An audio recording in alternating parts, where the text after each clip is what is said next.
All right, we're Okay, live. so we just went live. I want to make sure our sound is okay. Well, that's twice that I've been drawn now by big animators because F drew me too for the logo and stuff. For I might start I might have to start commissioning self portraits from different artists, or Man, just collect like them. I like it better this way though, because Yeah, I do like too. it just comes Yeah, along naturally. it is, and this is a treat, really, because this was like something that he It's just gave out of the to blue us. too. Well, he gave it to us out of love. It's like a you know, like a friendship extending, extending something to us. Yeah, we're good there. He has faith in what we're doing, and he appreciates what we're doing. So Yeah, I think it's very pretty cool. awesome. Very, There's very a cool. ton of comments too that we've been getting from RDP 16 Rules. I went to high school with this guy. Oh, really? Huge. Well, hang on before you tell me. Media We'll fanatic. talk about it. Yeah, okay? yeah, we'll talk about it. Give me 1 second. Here we go.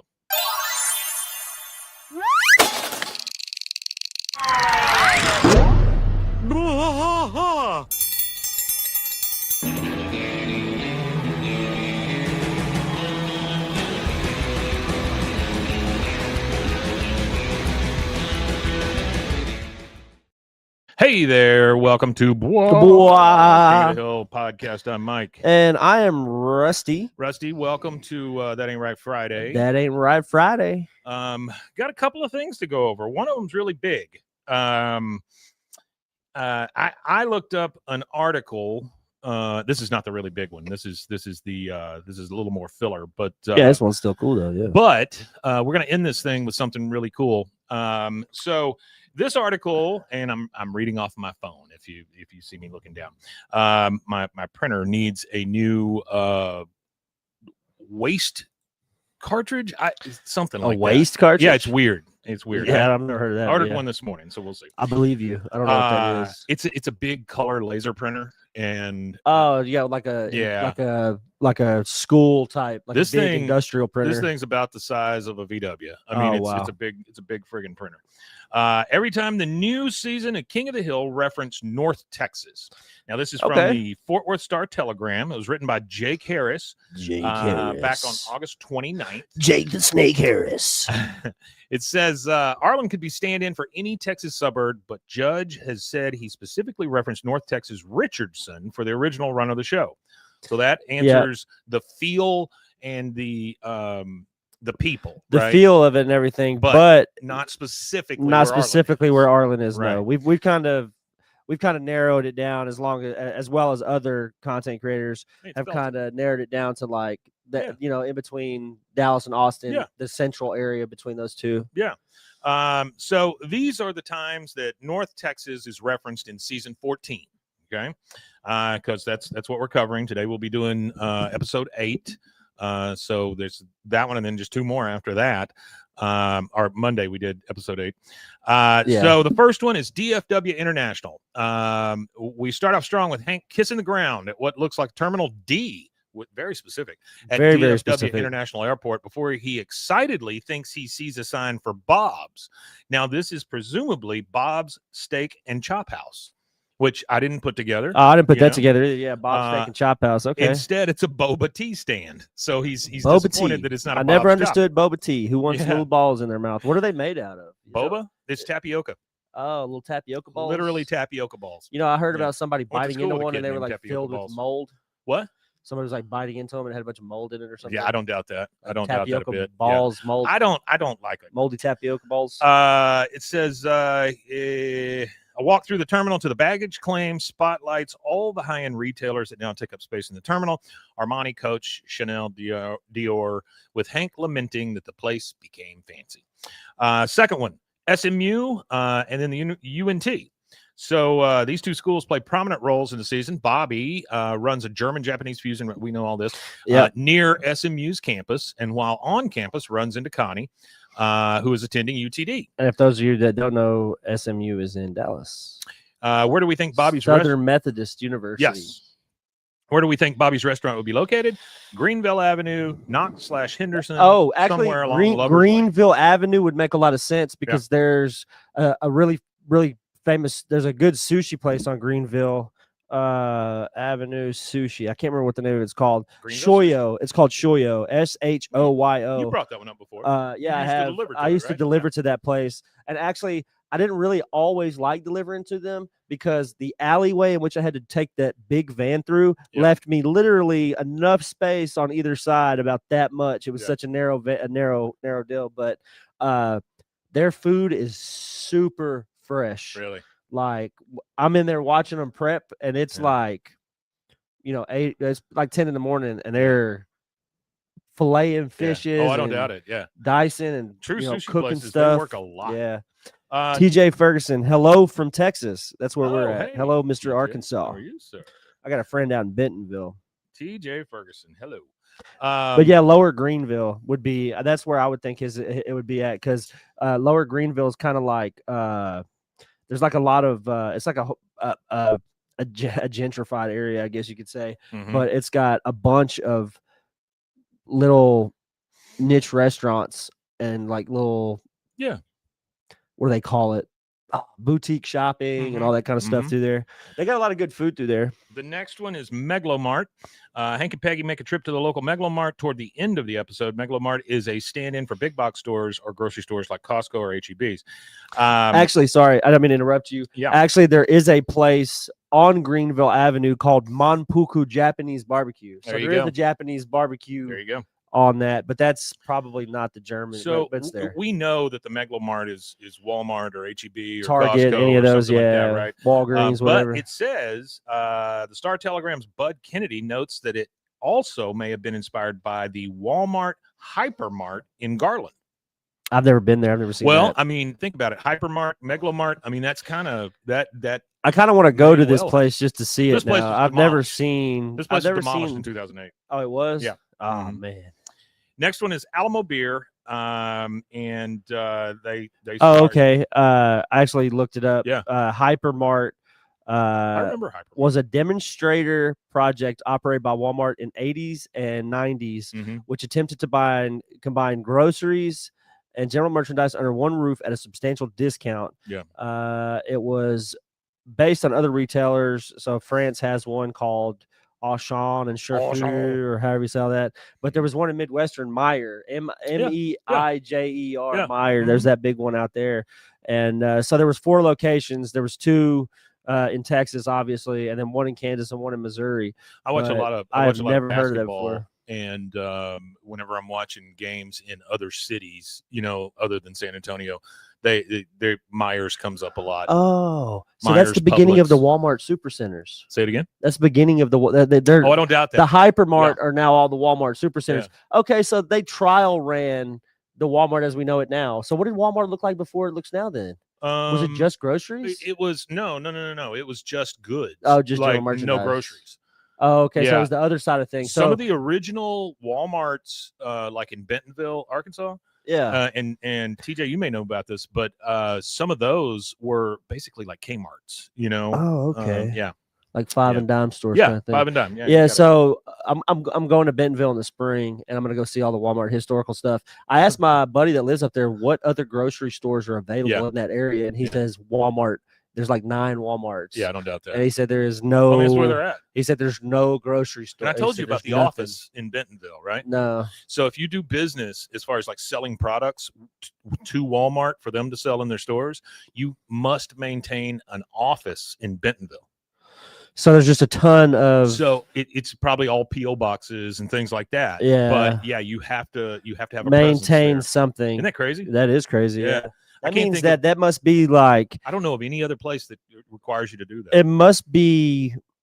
It must have. That must be. They say the richest zip code is in Beverly Hills or whatever, but that's got to be the richest zip code then, Bentonville. It's got to be. I mean, that's a huge deal. If you got to think of everybody that does business. Taylor Swift does business with Walmart, so has to maintain a PO box, or the company that makes the Taylor whatever Swift the company, stuff, whatever it is, it's probably her company still too, though. That's crazy. The next one was Alamo Beer. We all know about that. Then Dealey Plaza and the Kennedy assassination. While Bobby and Joseph are driving the beer story, Bobby comments on the stench of Joseph's laundry bags. Joseph tells him he's bringing dirt back for his dad.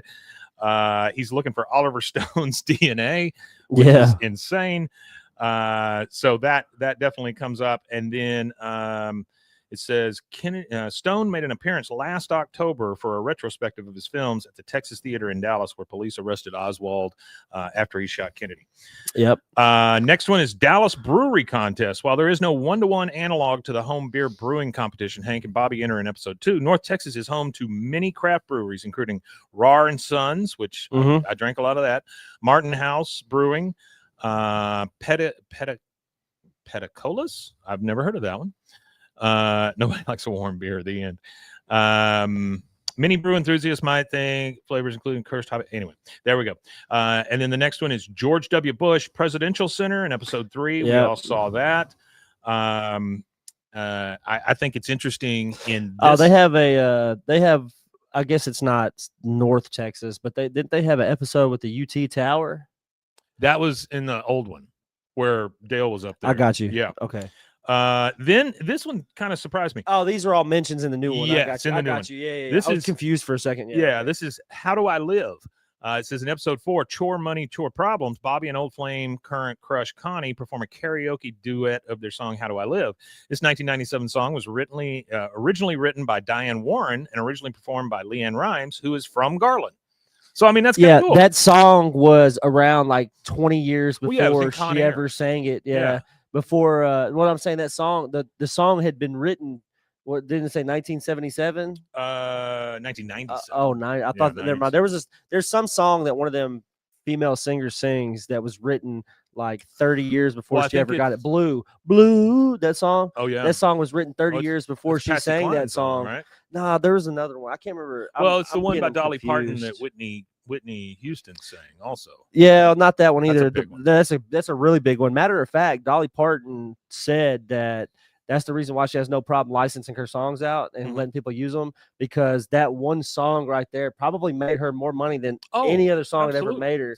Because that Bodyguard movie was not only a Grammy, not an Oscar movie, like an Oscar nominated movie. It was probably one of the best chemistry between two actors, like an actor and an actress in a movie. Their chemistry was insane in that movie. Whitney Houston's story is so sad because, boy, everybody thought of her as just this elegant person, that just she's an amazing human being. And then to die of a drug overdose is just. I always like that one scene where she's being interviewed and she was like, I can't remember. It was Katie Couric, maybe one of them. One of them ladies, maybe Diane Sawyer or something.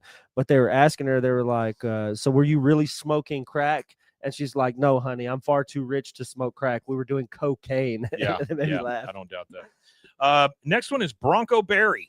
So we saw that one. It says there is no real Bronco Berry, but North Texas is home to several larger-than-life car salesmen like the one who fleeces Bobby in episode 5. Bronco Berry's car ad jingle for his car dealership off of 635 in Dallas calls to mind Clay Cooley, who or David McDavid. I know you've heard of David McDavid, but Clay Cooley had a sales pitch or a slogan that says, "Shop me first, shop me last. Either way, come see Clay." That's Either a damn way. good. That is a good one. Either way, really come see Clay. Yeah, I like that. Really good. Arlen versus Plano soccer. Hank's time in the Middle East changed him. He's gone. He brings up soccer in this episode today, Monday, or in that episode Monday. Becoming a devoted student of the rules. Episode 5, he's referencing, he's refereeing prowess, gets him ticket. We got all that.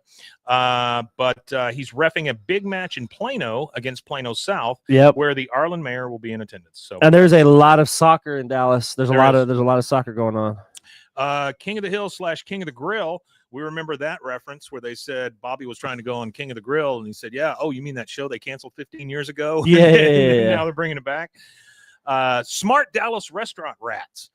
Bobby finds rats in his kitchen. They figure out how to get rid of them. Yeah. It says recently a live rat was found at a Plano restaurant. So I can't imagine it was only one. In the entire city of Dallas, you found one rat in one restaurant. I can't imagine that. Yeah, I can't imagine that either. Dallas Cowboys, Jerry Jones and AT&T Stadium. They talk about how they went to the camp, and then Micah Parsons was there, and of course Micah Parsons has already been traded to Green Bay. They talked about Tony Romo. They've talked about a lot of stuff. That's definitely Fort Worth Bedbugs. B plot of episode 7 has Peggy setting up a little library. She spreads bed bugs, which is disgusting. While it has been hot this summer in North Texas, it's nowhere near as hot in recent years. So I don't know what that. I don't know what that. You know what it is saying is that we had a mild summer, not just this summer. Last summer, when they were writing this show, we had a mild summer, but the summer or two before that was the second hottest summer on record. Oh, here it says that Dale at one point he tells someone that bed bugs enjoy hot climates, like over in Fort Worth.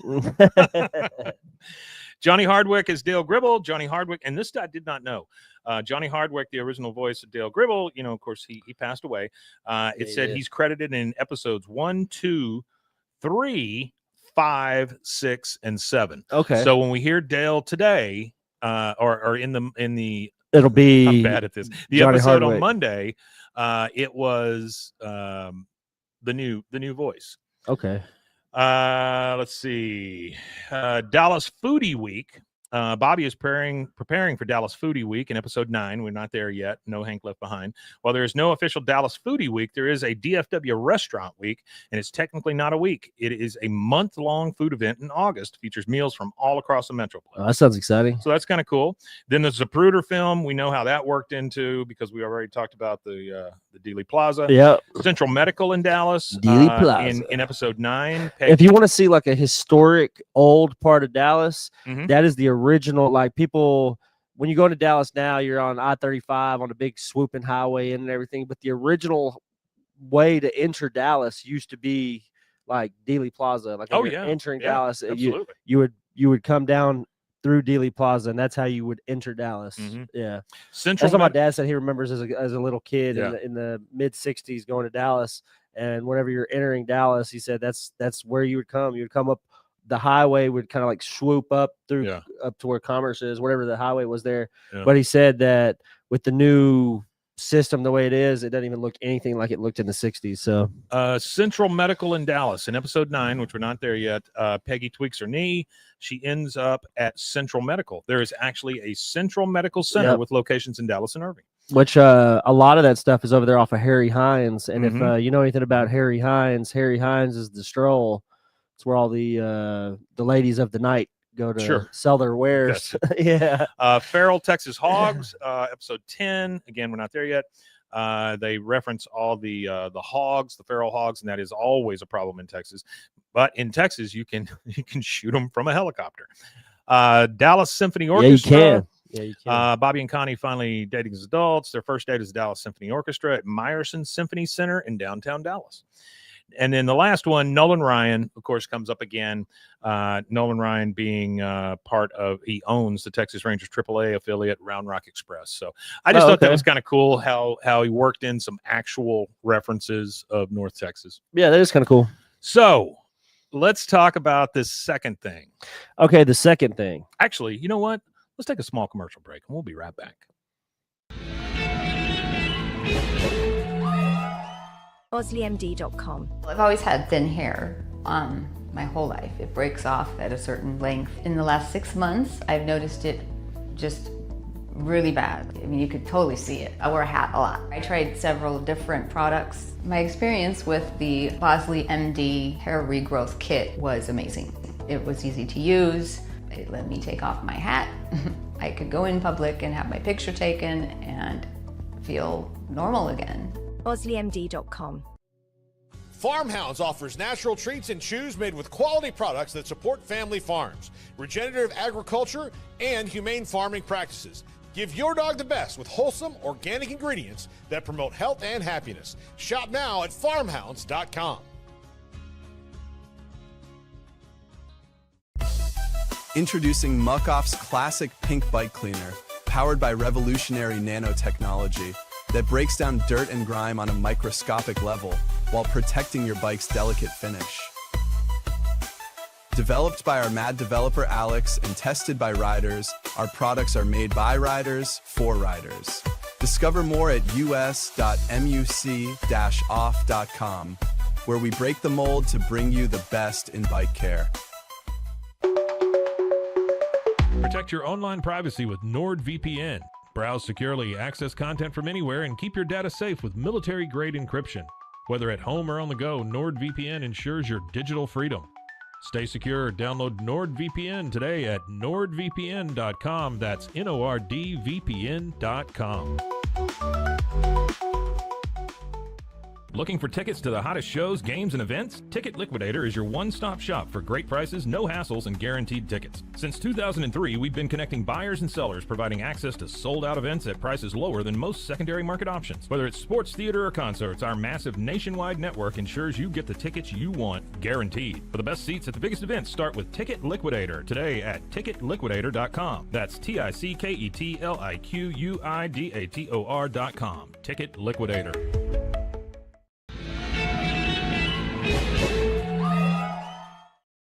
Okay, and we're back. And we're back. I want to kind of turn this one over to Rusty because he did the hard work to get this. So, Rusty, take it away. Yeah. So over the weekend, we received a cool email. So we have been corresponding with an artist that was a part of the show. Mm-hmm. His name is Gary Yap. Yep. Hello, Gary. Hold on, sorry. Yeah, he sent me an email and he wanted me to read it on air. Yeah. I was trying to send an email back to him. I forgot to send it. I had typed it out. I just wanted to make sure I sent it. But yeah, he sent me an email, and the email is what he wants me to read. So that's what I'm going to do next. Is I'm going to read the email, and then we want to show you something cool. And then we're going to show you something cool that he sent us, as well as the email. And I just want to say thanks, Gary. I'm going to read your email. I appreciate you giving us this opportunity to. Oh, it's an honor. Let the world know about these things. Absolutely. So here we go. Dear Mike and Rusty, first, thank you. Hey, that's us. That is us. Last time I checked, let me pinch. Okay, here we go. I'm still me. All right. It's been a little over 3 months since Jonathan's passing. And in that time, there isn't a moment that goes by where I'm not continually reminded of his last interview with you both on your podcast. That he got to express his feelings, both good and bad, in his own words, meant the world to him. I guarantee it. Mm-hmm. That was also the first time he chose to mention the project we had been working on for the past 2+ years, two sides to every coin. I didn't know he was going to bring it up at the time, but in retrospect, I'm so thankful that he did. So again, thank you for granting him the opportunity to sit down and have his say. Since then, there isn't a day where Jonathan isn't at the forefront of my thoughts. Back in June, I drove to San Antonio to attend his vigil. While there, I met his husband, Tristan, and we talked for hours. I visited his property, which was a very powerful experience for me to stand where he passed. I've also connected with other friends of his who have shared so many stories, photos, and videos of Jonathan. I've read and reread over 90+ pages of rough outlines, ideas, sequences, characters, reference photos, and notes between him and I regarding two sides to every coin. And to top it all off, I finally watched Lonesome Dove. Man, Jonathan would go on and on about Lonesome Dove. By the way, it's an absolutely incredible series, as I'm sure you know. Mm-hmm. Now that I've had a few different media outlets reach out to me, it's probably time for me to say something official.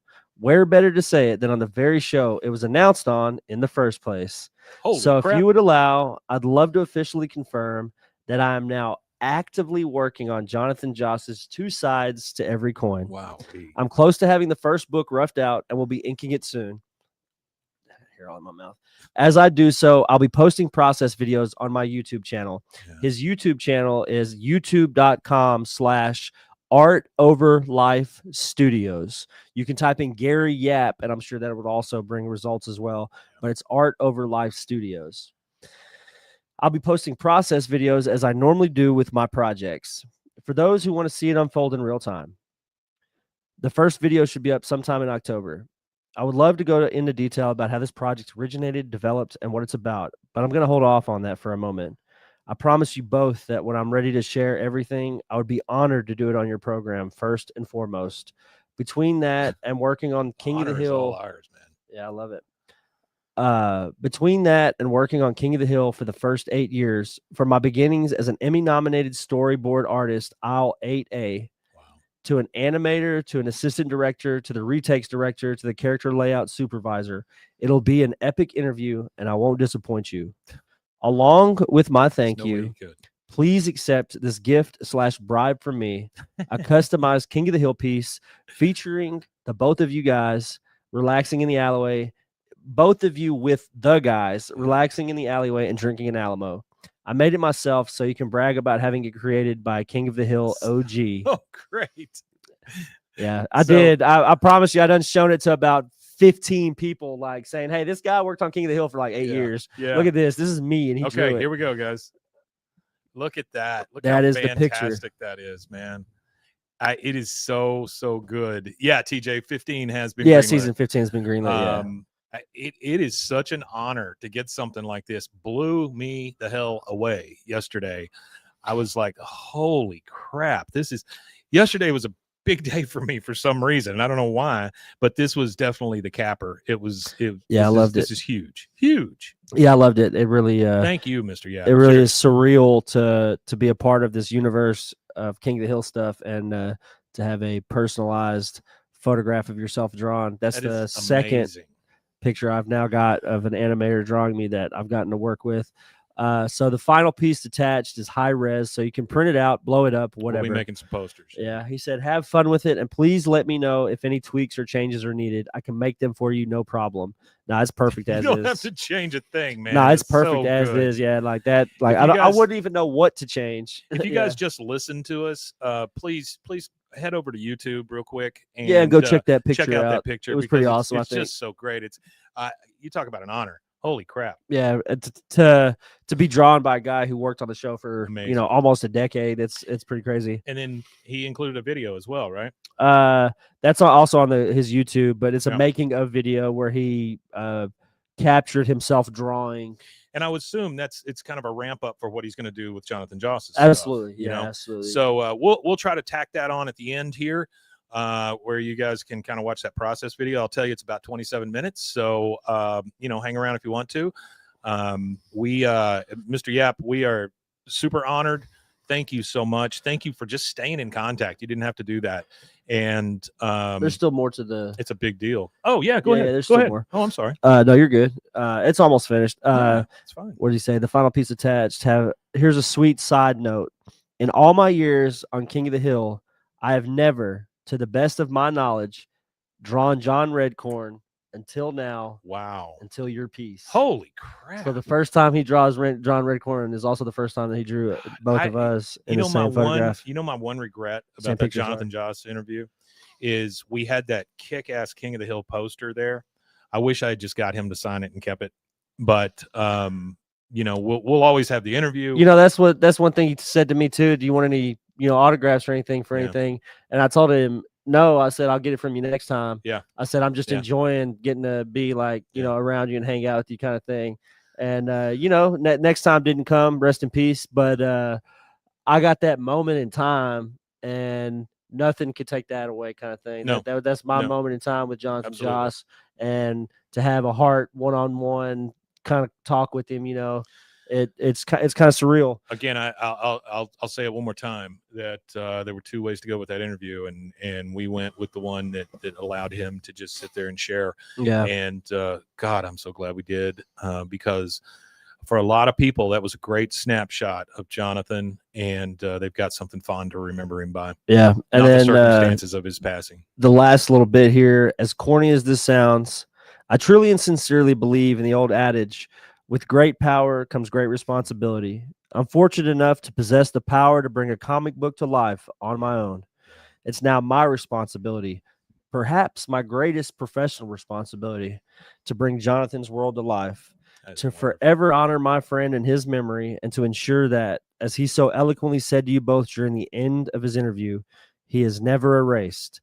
And then he says here, that I promise. I got you, buddy. Wow. Thank you both for this indulgence, and we'll talk soon. Always a fan, Gary Yap.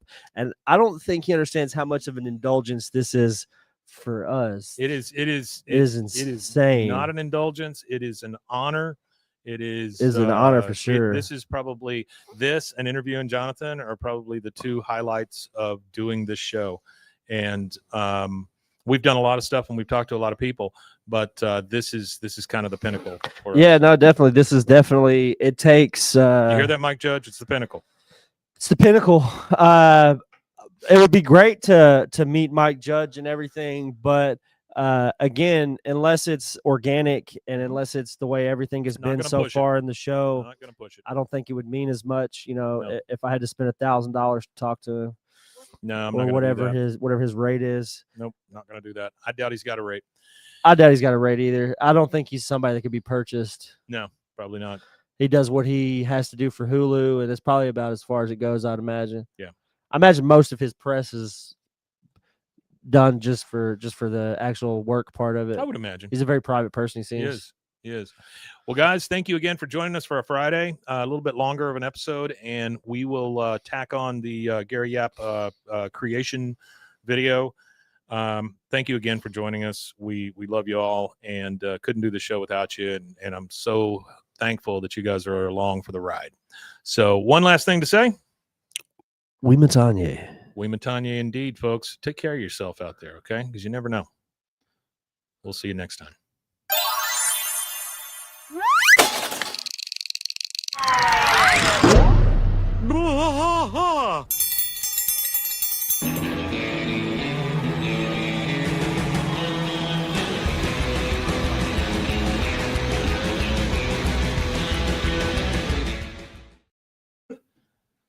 All right, guys. We're gonna do the actual Monday one now. I'll send it to you. I sent that email to you. Thank you so much.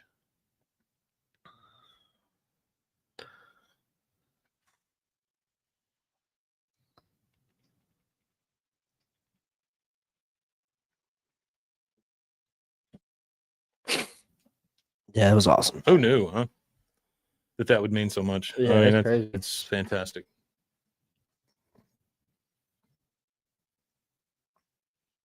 It blows my mind.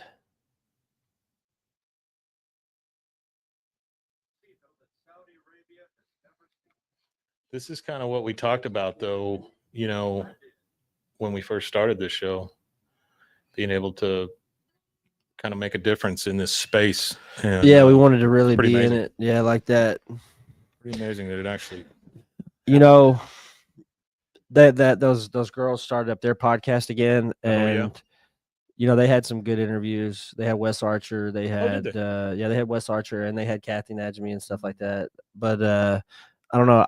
I feel like ours is like what we've experienced. I feel is a lot more than that. You know what I mean?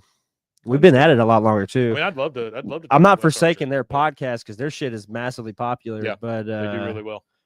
But I don't know. I think we're coming up on something. All right, let's start this one. This is our Monday episode.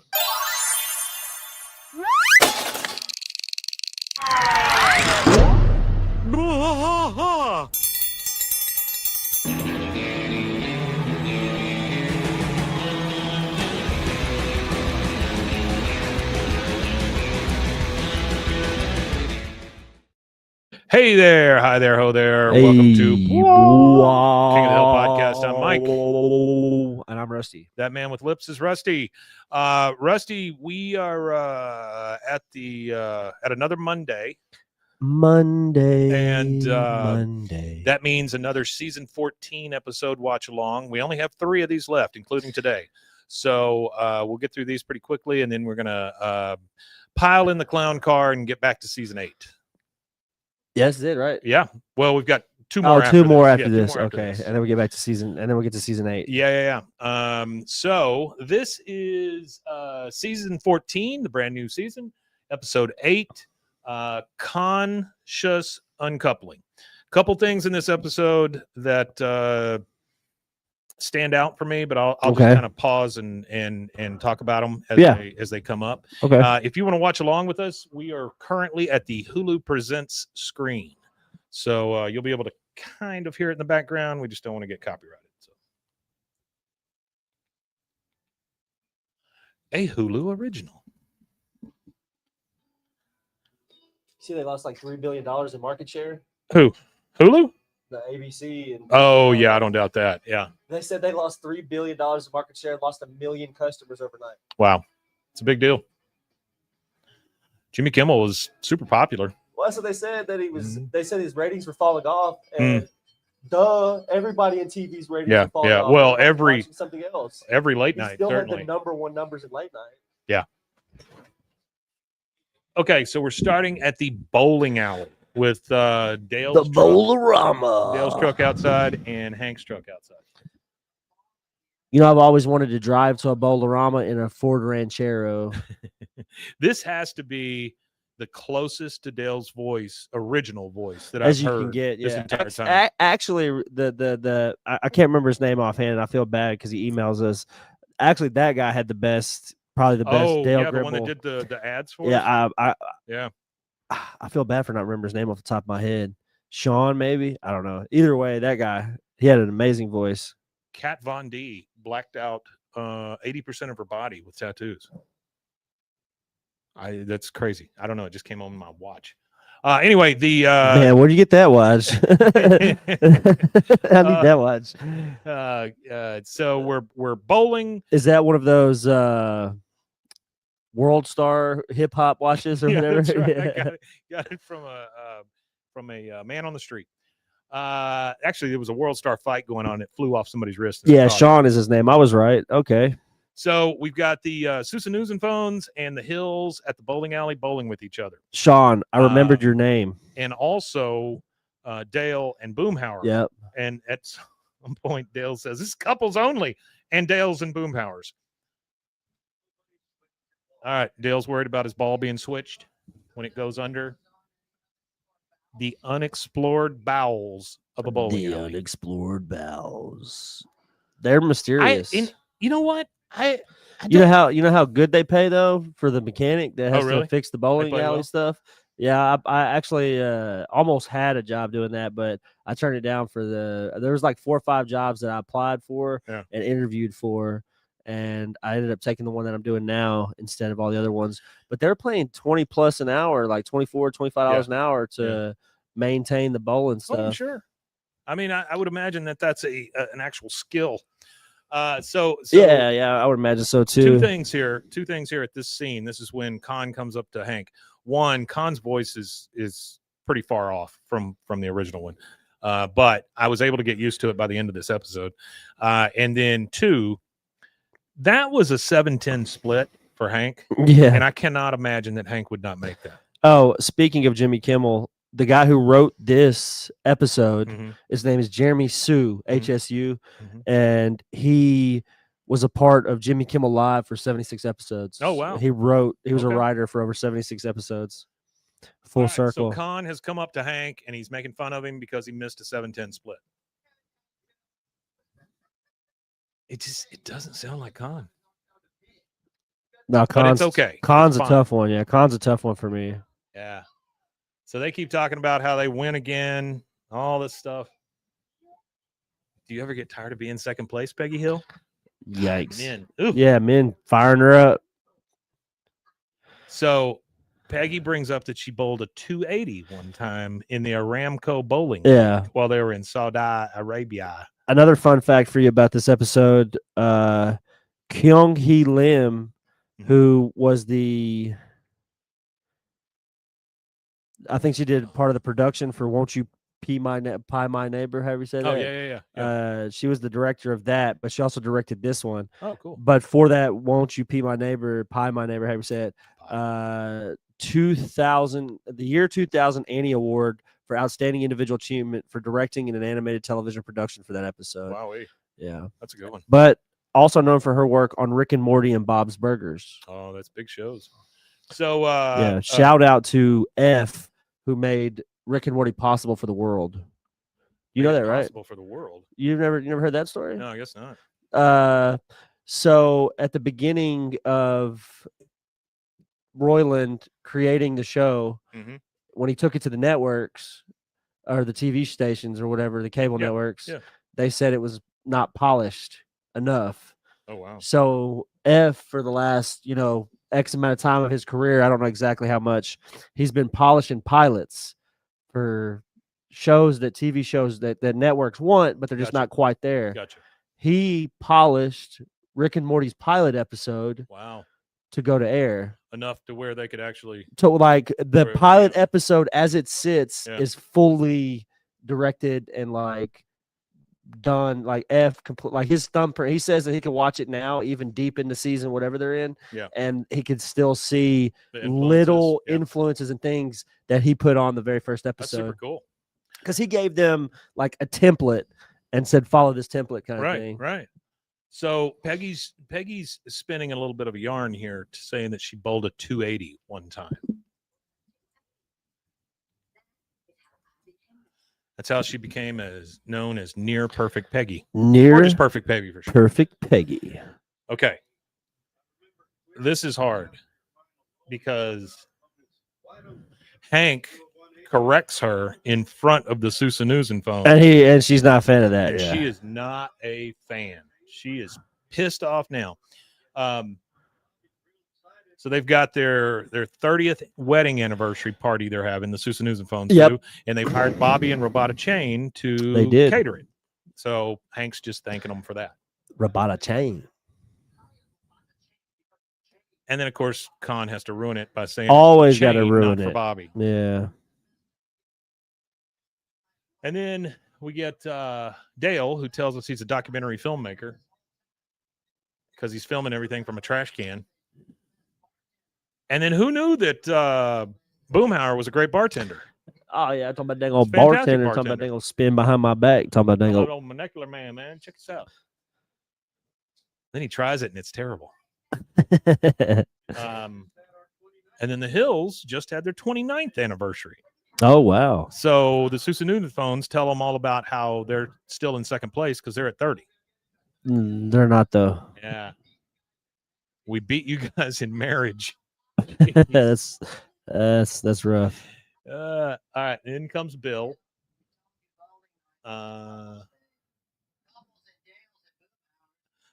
We told you bowling night was a couples things. Couples and Bills. I mean, couples and Dales and Boomhauers. Yeah. And Bill says, "Can a guy eat at his favorite restaurant?" Bowling alley is his favorite restaurant. And it would be. Tony to give him the usual, and it's just mozzarella sticks. Hey, mozzarella sticks are good though. And then they talk about how they don't want Bill invited to their party, which sucks, man. I don't know. It'd be tough to invite him anywhere, honestly. But he's always there. I mean, come on. Just don't be his friend is what they need to do, right? All they just need to either be his friend or don't be his friend. That's Pick one. Exactly right. I'm telling you, if Peggy has to tell Hank she's giving him the silent treatment, that's not really the silent treatment. It's not silent at all. But yeah, she's pissed off. I mean, if you're speaking, it's not very silent. Yeah. She feels like she was embarrassed, which I guess she was. She's embarrassing. But she told the lie to begin with. There's a whole talk here about how he can't lie, because he's got to tell. He always polishes his glasses whenever he tries to lie. She's very good at lying, and she just wanted him to follow along with it and reinforce her lie. She can't speak Spanish. No, she cannot speak Spanish. He does hate lying. Why would Hank? I can't even imagine why he would need to lie. I can't understand why he would need to. He said, even more than that, I hate being an accomplice. Yeah, she's obviously pissed. She says she will handle it. Pulls a nail gun out of a gun safe from underneath her bed. Well, I thought she was going to pull out a vibrator. Yeah. So she gives him the nail gun from underneath the bed to go check out the noise at the neighbor's garage. So he goes over to Khan's garage. Very gun conscious. Yeah. He sees somebody in there. I wonder why they, out of all the things they could have put 15 gauge nails. Pause real quick. Out of all the things they could have gave them in that box. Yeah. It could have been a 6 hour. It could have been a Smith & Wesson. It could have been a H&K. Yeah, it could have been a Taurus. This is the safe bet. Crazy. And I can see Hank having a nail gun rather than a I'm not against it, but the consciousness of it, Yeah. I'm okay with it. Yeah, no, I'm definitely okay. He says you better freeze or I'm gonna hit you with these 15 gauge nails. Yeah, there you go. That's threatening. Honestly, Yeah. I would rather the bullet than the 15 gauge nail. Yes, absolutely. Maybe. So we find out that Khan is living in his garage while Min is inside. My favorite part of this is at the end when the lizards come in. Yeah. He finally breaks down and tells Hank that, they've been divorced. They've been divorced for 2 years, and he's been living in that damn garage. That's 2 wild. years. 2 years in a garage. Yeah. Imagine the smell. I like it's a great scene here where they're talking about it. And then Hank asks if Connie knows, right? He said he doesn't want to be a Laotian Bill Dauterive. And they certainly don't want to look like that in the eyes of the Wasana songs. This is my favorite scene from the entire episode, though. He says, does Connie know about it? You take all of the time to put the garage door down. Then he turns to him and goes, yes.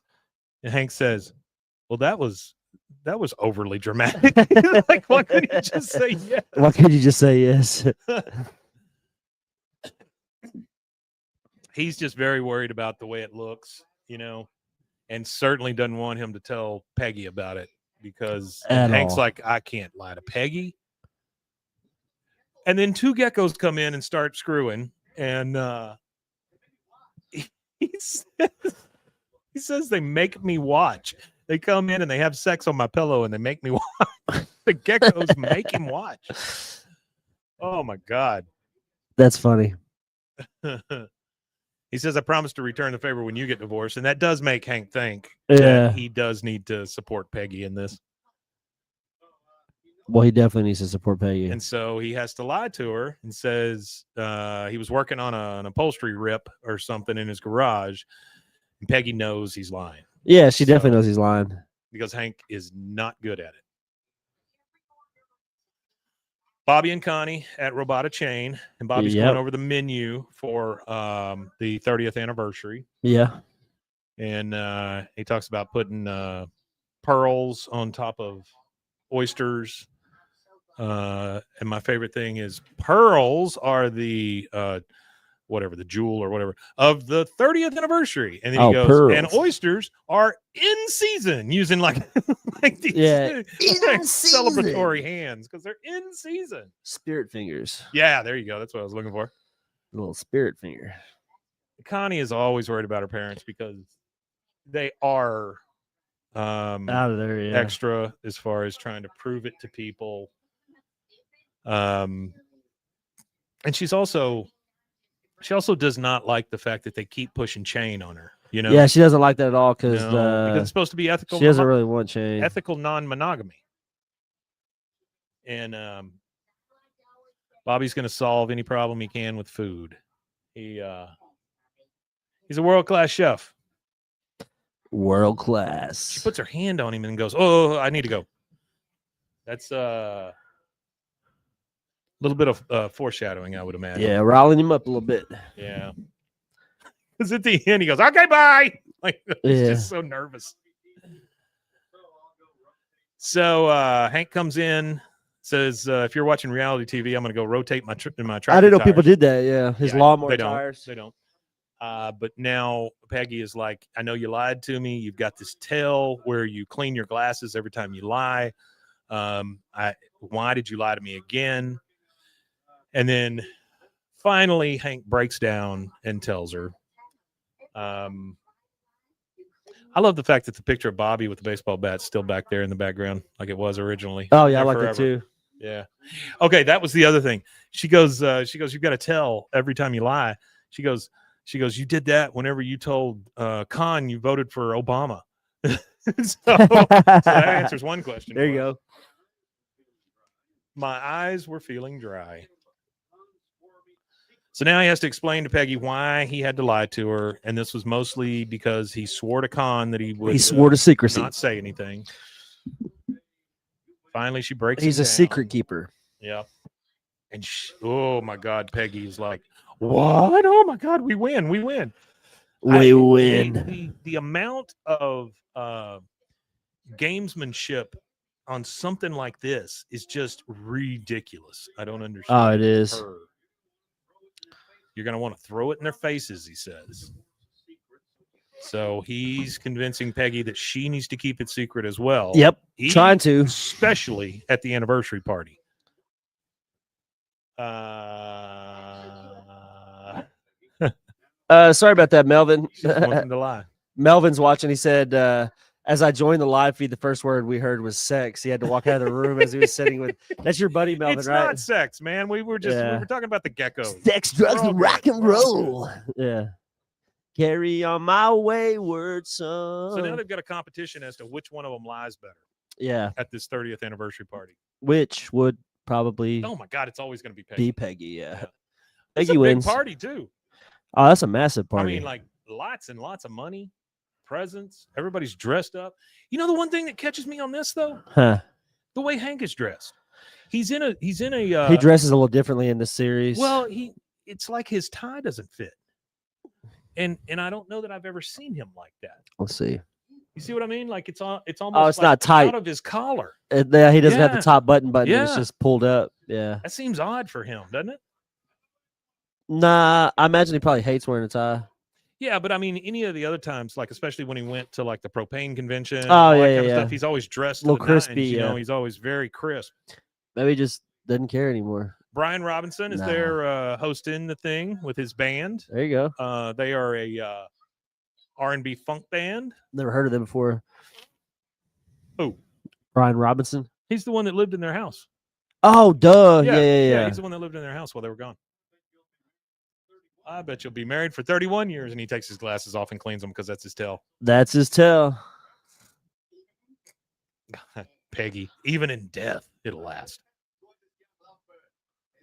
And see this scene is hard for me because it's the two of them. So you've got Khan with his weird voice, and you've got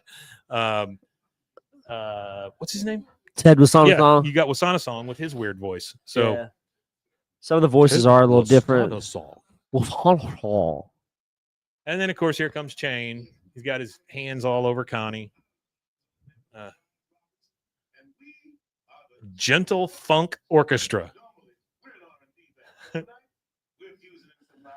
They're fusing in some Laotian flavors. Oh, it's nice. With a giant pan flute or something. Valkajo. I mean, it is a big. Now Joseph is one of the waiters, and it comes out that he's hitting on all the sexy ants. Oh yeah.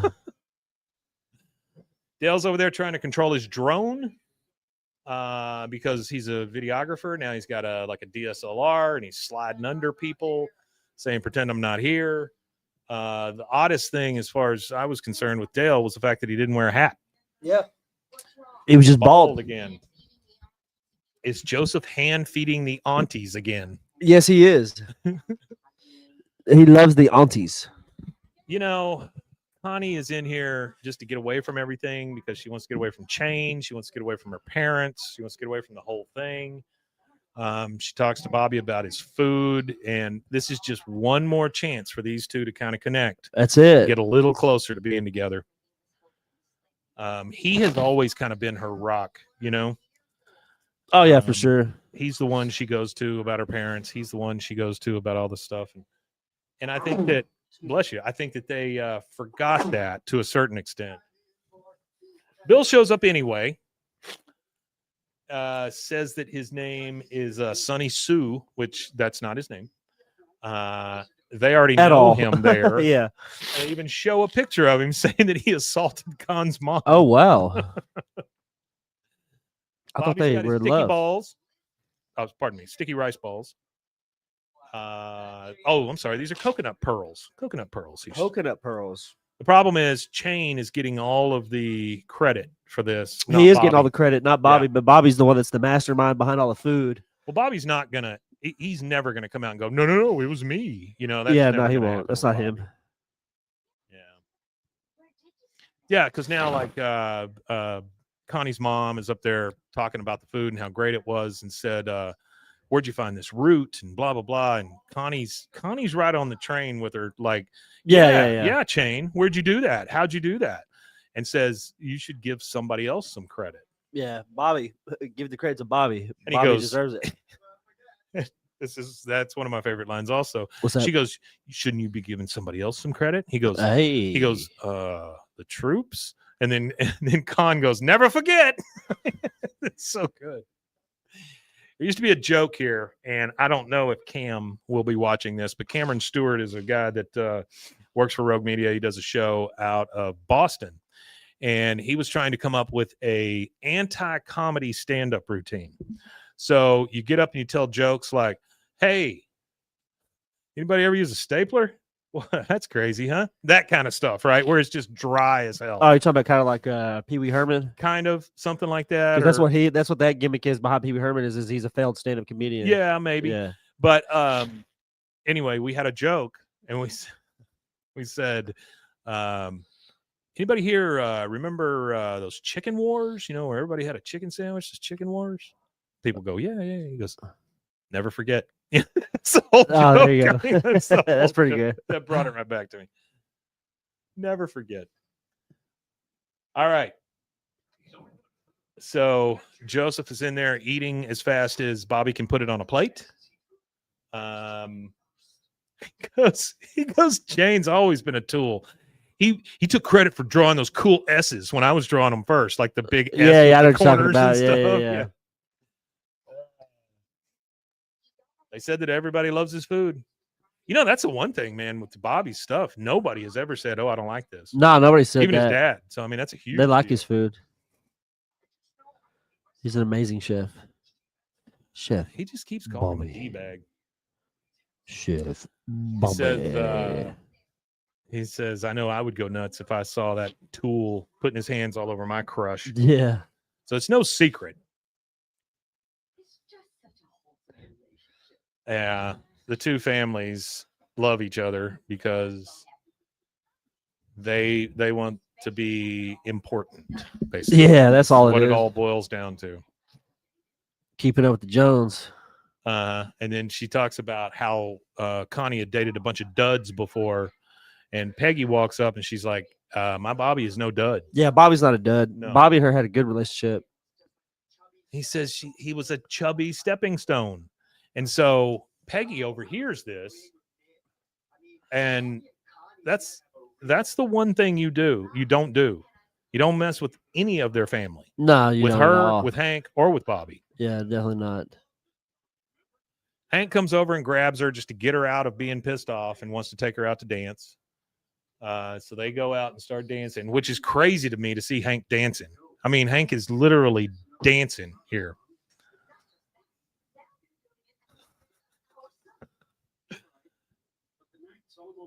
I have never seen Hank dance like this. Rusty, never seen Hank dance like this. Have you? No, never seen him dance like this. I mean, he's doing like what do you call that? I don't know, the Rochambeau. The Rochambeau, absolutely. She doesn't want to lose to the world's worst liar, which she calls Hank the world's worst liar. She would win any contest like that. But he said, I love that reference back to one of the other episodes where he says, things can end in a tie, and soccer taught me that that's okay. Oh, okay. Which is kind of crazy. Yeah. Which it can.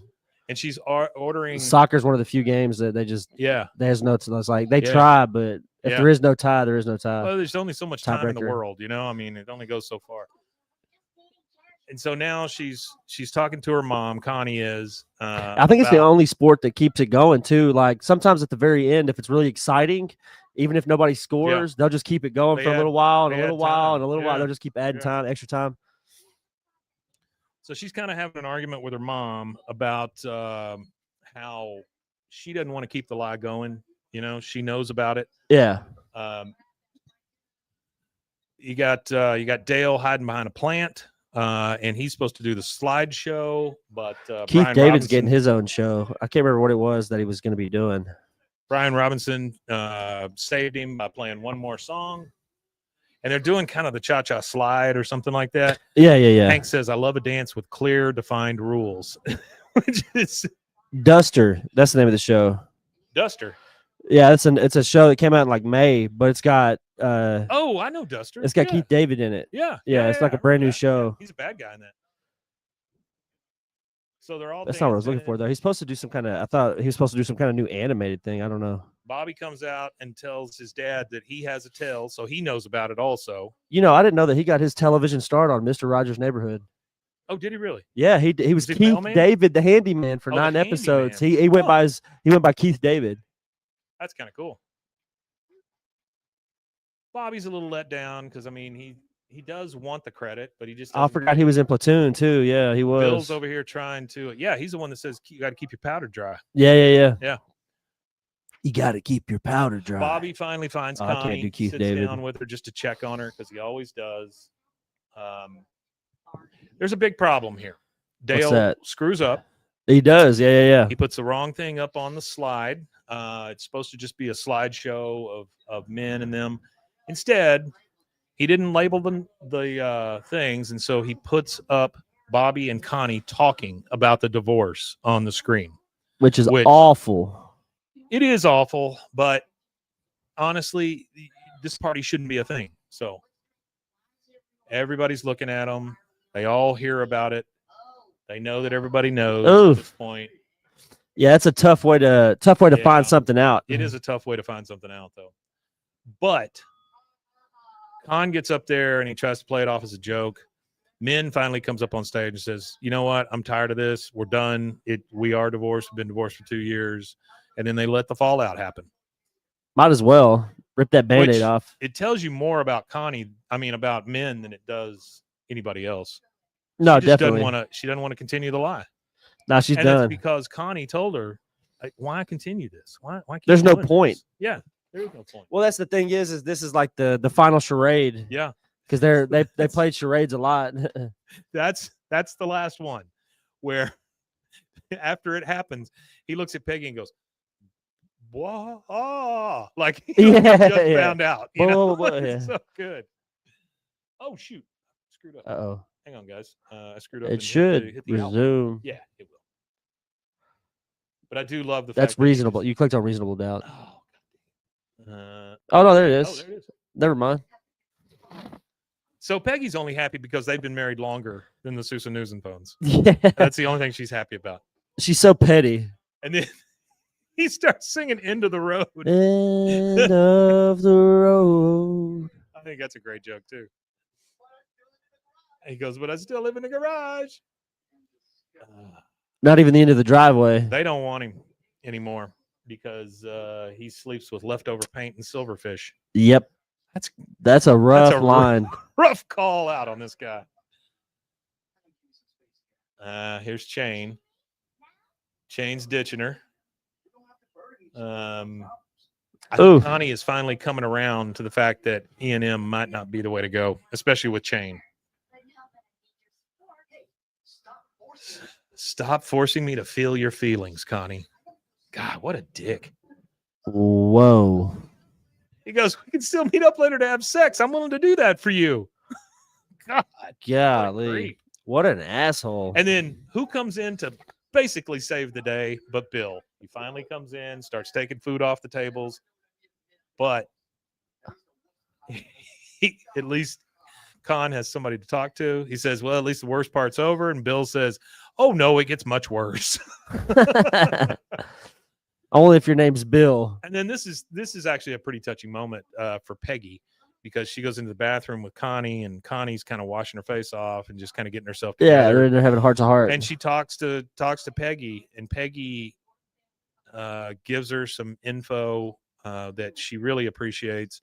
And Connie's like, "When I was little, I always felt better after talking to you." And then, of course, that's sweet, yeah. Shitty Peggy comes out and says, "Well, would you say I'm a better mom than men?" That's awful, man. She is awful. What a turd. But she does say, "Connie, if marriage is for you, then one day you'll meet somebody great and it'll be wonderful." Yeah. I mean, it's really great advice. It's not bad advice. No, not at all. Honestly, there she goes. Would you say I'm a better mom, asshole? Yeah. She says, "Leave me out of this." And then they kind of she wanders onto the golf course. And here comes old Bobby Hill. Yeah. He's up there on the golf cart, and he's brought her some mango sticky rice because he's just checking on her, because that's what Bobby does. He's a good guy. He wants to be with her, but he's not pushing it with her. No, not at all. Until their relationship is more organic anyway. Until she says, I just broke up with Con. He goes, you did? Like, he's all excited. Yeah, Oh, sorry. Yeah. She just wants a hug. And he says, I brought that too. Oh, that's kind of slick. Oh, it's great, man. We got slick Bobby but here. the thing about it, for Bobby was slick. Bobby, that's not even slickness. That's just Bobby. That's just Bobby. Yeah. Well, he's known. Last he's known two people on the dance floor, Hank and Peggy. She goes, I'm a musician. She said, I came in second. She goes, sorry, I was the third runner up. And Hank goes, no, she won the whole damn fifth thing. Yeah. Right? She goes, third runner up is fifth. Yeah. She goes, but I won the whole damn. Hank says, no, she won the whole damn thing. That's funny. He goes, went along with one of her bullshit lies. She goes, you lied for me. He goes, yeah, I feel kind of dirty, but in a good way. And then they just dance it out, man. That's a good one. It's a very good episode. Now we get Con here. This is the last part. He's in the garage. He's really sad, looking at old pictures and things. And there are the guys. So you got Bill, Boomhauer, Dale, and Hank there for him. They brought him some Alamo. They say, I'm waiting for the Alamo to be on the shelf. Yeah. And they offer him, hey, you want to come drink with us? Con gets up and kind of looks at them and just shuts the garage door in their face. He still doesn't even want to drink with them. But Hank does roll an Alamo right under the garage door before it closes. So there's always something there. And I think Con knows that these are his people. He just doesn't want to admit it. He's after all these years, he still doesn't admit it. Yeah, he just didn't want to admit it. That's a really good episode, though. That was one of my favorites. No, that's a good episode. I like it too. I like it. I like the how you kind of get to explore more of Bobby and Con Jr. So we've got episode 9 and 10 that we'll do. 2 more to go. Yep. Yeah. As watch-alongs, and then almost done with season 15. Back on the horse of. But we'll do season 15 again. You want to tell them where they can find us? Yeah, you can find us at bwaaaakoth@gmail.com. You could also find us at bwaaa. That's 3 A's KOTH at all social medias. Also want to tell you guys, thank you for being here. We love y'all. Yeah, absolutely appreciate couldn't it. do it without you. And please tune in to the Friday episode because we got some big news for you. Yeah, it's pretty exciting Something stuff. very, very cool happened last night. Go to the YouTube, like, subscribe, hit the notification bell, and you'll be able to see that video when it releases. Want to see what we have to show. Yeah, it's a good watch video for sure. It is. All right, guys. Well, one thing left to say. Oh, Wematanye. Wematanye indeed. We'll see you.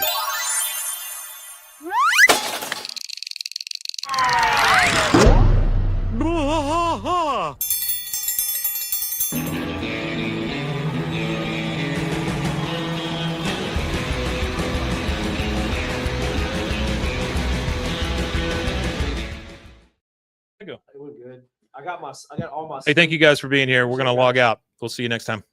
I got all my sleep between like 5:30 in the morning and noon, so like my sleep schedule's a little. Oh, I bet. I usually got a decent amount of energy at 10, but I don't because of that. Yeah.